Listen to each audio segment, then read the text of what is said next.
मदनी साहब से मैं अनुरोध करता हूँ, आप अपना 2 वचन विद्यालय के प्रति और रखें,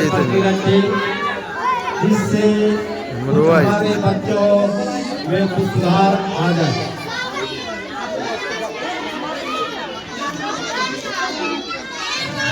तो मैं आप तमाम का शुक्रिया अदा करना चाहता हूँ कि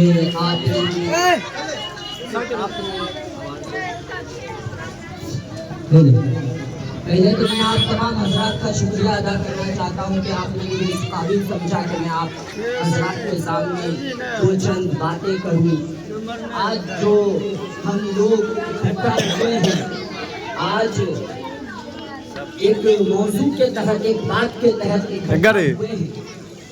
जब देश आज़ाद हुआ था हमारा 1947 में, तो इस देश को चलाने के लिए इस देश के कानून को कुछ ऐसा कानून हो जो हर व्यक्ति पर लागू हो और आसानी के साथ लागू हो, इसके लिए जिद्दोजहद करना शुरू किया था।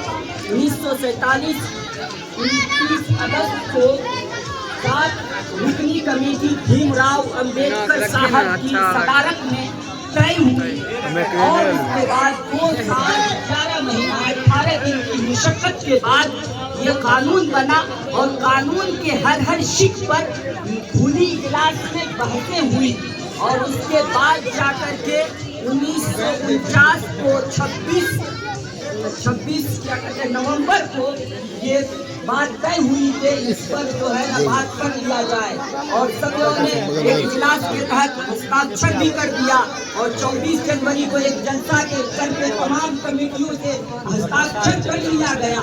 उसके बाद उसी के बाद यादगार के लिए इस दिन को कानून साज दिन को 26 जनवरी के लिए इसे मनाना शुरू कर दिया। हम अपनी तालीम को आगाज धार्मिक हरेक स्थलों पर हम अपनी आजादी के साथ किसी को अपनी बात को रख सकते हैं। कोई छुआछूत नहीं होगा, बल्कि कोई भी जाति भेदभाव नहीं होगा। हिंदू मुस्लिम सिख ईसाई आपस में सब भाई भाई बन जाए। इस कानून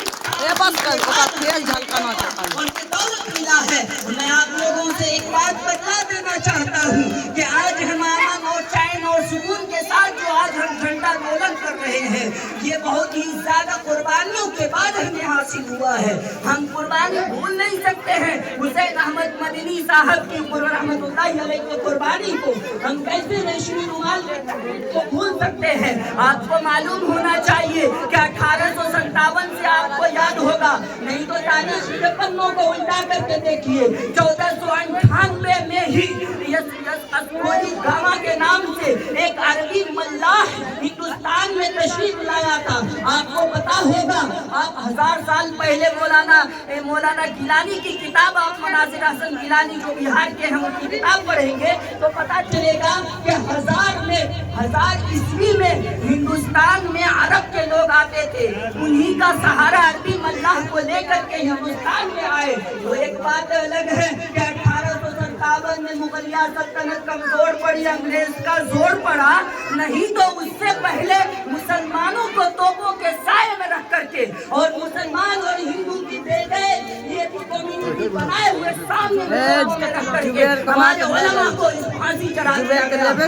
मुल्क हिंदुस्तान की धरती वो आज वो धरती याद करेगी कि मैं वो बात कर रहा हूँ। ये धरती जब हिंदुस्तान में अकाल पड़ा था तो लोगों ने अकालियत में क्या किया, कब्रिस्तान के मुर्दों को उठाया और उसको अपना लुकमा बनाया।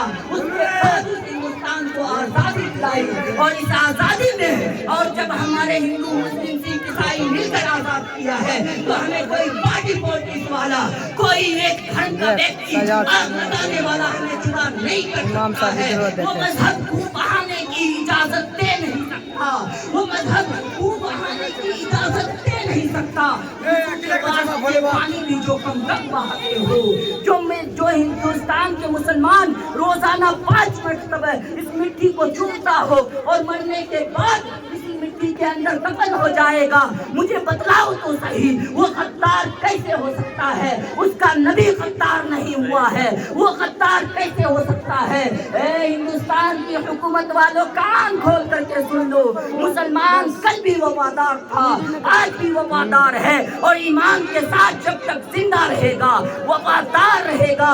یاد رکھنا دیش کی قربانیوں میں جتنا آپ کا ہاتھ ہے اتنا ہمارے بزرگوں کا بھی ہاتھ ہے. اگر ہم کامیاب چاہتے ہیں تو بازار پر گلستان کو پھولوں سے الگ مت کیجیے, گلستان کو پھولوں سے الگ مت کیجیے. باغ میں ہر طرح کے پھول ہوتے ہیں, اسی لیے باغ کی رونق اور خوشبو بڑھتی ہے. اسی طرح ہندوستان میں ہر ریلیجن ہے, اس کا سمان کیجیے, رسپیکٹ کیجیے, عزت کیجیے, ایک ساتھ لے کر کے چلیے, تب جا کر کے ہمارا دیش وشو گرو بنے گا. نہیں تو یہ وشو گرو نام کا بنے گا اور کھوپڑی اجاڑی جائے گی غریبوں کی. اس لیے میں اپنی چند باتوں پر آپ لوگوں کو احساس دلاتے ہوئے کہ یہ جو کام کر رہے ہیں کوئی غلط کام نہیں ہے, یہ ہم منا رہے ہیں, ہم خوشی منا رہے ہیں جوش کے ساتھ, ہوش کے ساتھ کہ آج قانون ساز ہے. تو اس لیے قانون اسی پادشاہ سے ہم لوگوں کو بتلایا جاتا ہے.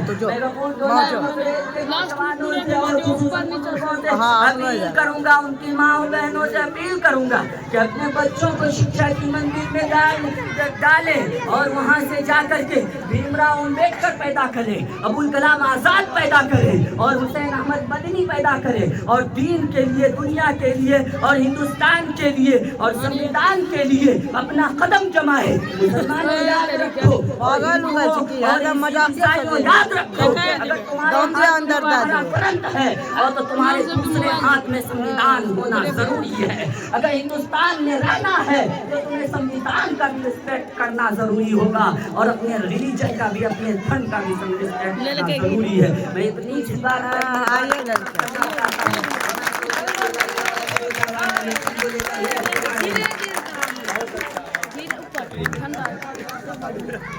کیا